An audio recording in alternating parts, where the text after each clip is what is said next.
بسم اللہ الرحمن الرحیم۔ السلام علیکم۔ کبوتر بد دعا کیوں دیتا ہے؟ حضور صلی اللہ علیہ وسلم کا فرمان سن لیں۔ کبوتر ایک ایسا خوبصورت اور دلکش پرندہ ہے جو ہر کسی کو اچھا لگتا ہے۔ یہی وجہ ہے کہ یہ پرندہ اکثر گھروں میں پالا جاتا ہے اور گھروں کے علاوہ اکثر مزاروں پر بھی یہ پرندہ موجود ہوتا ہے۔ کہتے ہیں کہ کبوتر وہ جانور ہے جس کے لیے حضرت نوح علیہ السلام نے امن و سلامتی کی دعا فرمائی تھی، اور یہی وجہ ہے کہ کبوتر انسانی آبادی سے مانوس ہے اور کوے کو خوف کی بد دعا دی جاتی ہے۔ یہی وجہ ہے کہ کوا انسانی آبادی سے ہراساں رہتا ہے۔ اسی وجہ سے لوگ آج تک اسے منحوس سمجھتے ہیں۔ آج ہم آپ کو یہ بتانے جا رہے ہیں کہ گھر میں کبوتر پالنا کیسا ہے، اور یہ کہ کبوتر بد دعا کب دیتا ہے۔ کبوتر پالنے کے بارے میں بات کرنے سے پہلے آپ کے لیے کبوتر کی ایک پرانی کہانی پیش ہے۔ تفاسیر میں ہے کہ حضرت نوح علیہ السلام نے جب کشتی کو جودی پہاڑ پر ٹھہرایا تو آپ نے کشتی کا وہ حصہ کھولا جہاں پرندے رہتے تھے، تو آپ نے کوے سے فرمایا، زمین کو دیکھ کہ اس پر کتنا پانی ہے یا کتنا شہر غرق ہو چکا ہے۔ کوے کو ایک مردار جانور ملا، وہ اسی کو کھانے میں مست ہو گیا، واپس نہ آیا۔ اسی سے عرب کی ایک کہانی مشہور ہے، فلاں تو کوے سے بھی زیادہ دیر لگاتا ہے۔ حضرت نوح کو خشک اور سخت زمین کی ضرورت تھی، اسی لیے اس کے دیر کرنے پر کبوتر کو بھیج دیا۔ اسے زمین کا کوئی خطہ بھی نظر نہ آیا، اسی لیے زیتون کا پتہ لے کر حاضر ہو گیا۔ اس سے حضرت نوح نے اندازہ لگایا کہ پانی کم ہے، جس سے درخت ظاہر ہو گئے ہیں لیکن زیر آب ہیں۔ چند دن ٹھہر کر پھر اسی کبوتر کو بھیجا تو زمین کی کیچڑ میں اس کے پاؤں بھر گئے۔ پھر واپس آیا تو حضرت نوح علیہ السلام نے اسے دیکھ کر اندازہ لگایا کہ اب پانی زمین میں جذب ہو گیا ہے، لیکن زمین خشک نہیں ہوئی۔ حضرت نوح علیہ السلام کبوتر کی اس کارروائی پر بہت خوش ہوئے اور اس کے گلے میں سبز طوق پہنایا۔ آج وہی طوق کبوتر کی اس خوشبختی کی خبر دیتا ہے، اور ساتھ ہی حضرت نوح نے کبوتر کے لیے امن و سلامتی کی دعا فرمائی۔ یہی وجہ ہے کہ کبوتر انسانی آبادی سے مانوس ہے اور کوے کو خوف کی بد دعا دی۔ یہی وجہ ہے کہ کوا انسانی آبادی سے ہراساں رہتا ہے، اسی وجہ سے لوگ آج تک اسے منحوس سمجھتے ہیں۔ تفسیر روح البیان جلد 5۔ یہ تو کبوتر کی کہانی تھی۔ ایک ایسے کبوتر نے حضرت نوح کی بات مانی اور ان کے لیے خبر لانے کا کام کیا۔ فقہا کے نزدیک گھروں میں شوقیہ پرندے رکھنا اور پالنا جائز و مباح ہے، بشرط یہ کہ ان کی غذا اور سردی گرمی اور بارش سے حفاظت کا انتظام کیا جائے، اور جب اہل خانہ کہیں باہر جائیں تو ان کی غذا اور دیکھ بھال کا مناسب نظم کر کے جائیں۔ سیدنا انس کے چھوٹے بھائی نے ایک پرندہ پال رکھا تھا۔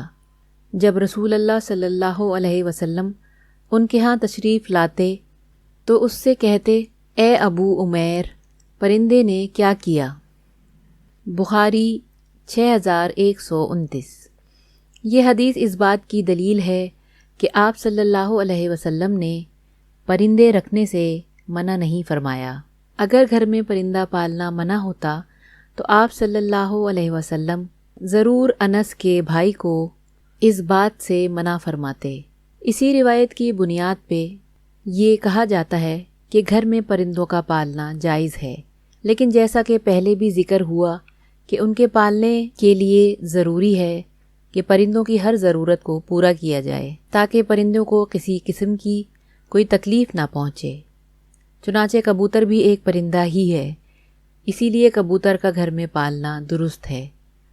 یاد رہے کہ پرندوں کو ستانے کے بارے میں ممانعت ہے، جیسا کہ ابو داؤد میں حضرت عبداللہ بن مسعود رضی اللہ تعالیٰ عنہ کی روایت کردہ ایک حدیث میں کبوتر کا ذکر ہے، جس میں کبوتر اللہ کے رسول صلی اللہ علیہ وسلم کے سر مبارک پر منڈلا رہا تھا اور اپنی زبان میں شکایت کر رہا تھا کہ کسی نے اس کے گھونسلے سے انڈے اٹھا لیے ہیں۔ حضور صلی اللہ علیہ وسلم نے صحابہ میں اعلان کیا اور ایک صحابی رضی اللہ نے انڈے اٹھانا قبول کیا تو انہیں حکم دیا گیا کہ وہ گھونسلے میں انڈے واپس رکھ دیں۔ تو اس روایت سے معلوم ہوا کہ پرندوں کو ستانا ناجائز ہے، اور پرندوں کو ستانے سے اس لیے روکا گیا ہے کہ پرندوں کی بد دعا لگنے کا احتمال ہے، اور چونکہ کبوتر بھی ان پرندوں میں شامل ہے جو کہ انبیاء کا پسندیدہ رہا ہے، اسی لیے اگر کبوتر کو ستایا جائے گا تو کبوتر بھی بد دعا دے سکتا ہے، لہٰذا کبوتر کو ستانے سے اجتناب کرنا چاہیے۔ کبوتر کے حوالے سے آپ کو بتاتے ہیں کہ اسلامی تعلیمات اس کے بارے میں کیا کہتی ہیں۔ احادیث میں ہے کہ گھریلو کبوتر خدا کو بہت یاد کرتے ہیں، اہل بیت کو دوست رکھتے ہیں اور صاحب خانہ کو دعا دیتے ہیں کہ اللہ تمہیں برکت دے۔ کسی شخص نے رسول اللہ صلی اللہ علیہ وسلم سے تنہائی کی شکایت کی تو آن حضرت صلی اللہ علیہ وسلم نے فرمایا کہ ایک جوڑا کبوتر کا پال لے۔ جعفر رضی اللہ تعالیٰ عنہ فرماتے ہیں کہ کبوتر پیغمبروں کے پرندوں میں سے ہے، کبوتر گھر میں رکھو کیونکہ حضرت نوح نے اس کو پسند کیا ہے اور دعا دی ہے کہ کسی پرندے پر اتنا پیار نہیں آتا جتنا کبوتر پر آتا ہے۔ آپ نے فرمایا جس کے گھر میں کبوتر ہوں اس گھر کے رہنے والے جنوں کی آفتوں سے محفوظ رہیں گے، کیونکہ جنوں کے بچے گھروں میں کھیلتے پھرتے ہیں، جس گھر میں کبوتر ہوتے ہیں وہ ان سے مشغول رہتے ہیں اور آدمیوں کی طرف متوجہ نہیں ہوتے۔ اسی طرح ایک اور روایت میں آتا ہے کبوتر کا جو پر جھڑتا ہے وہ شیاطین کی نفرت اور بھاگنے کا سبب ہوتا ہے۔ ان روایات سے یہ بات معلوم ہوتی ہے کہ کبوتر کا گھر میں پالنا موجب برکت ہے، اور جیسا کہ آپ صلی اللہ علیہ وسلم نے صحابی کو گھر میں کبوتر پالنے کا بولا ہے تو اس سے یہ بات معلوم ہوتی ہے کہ کبوتر پالنے میں خیر ہے۔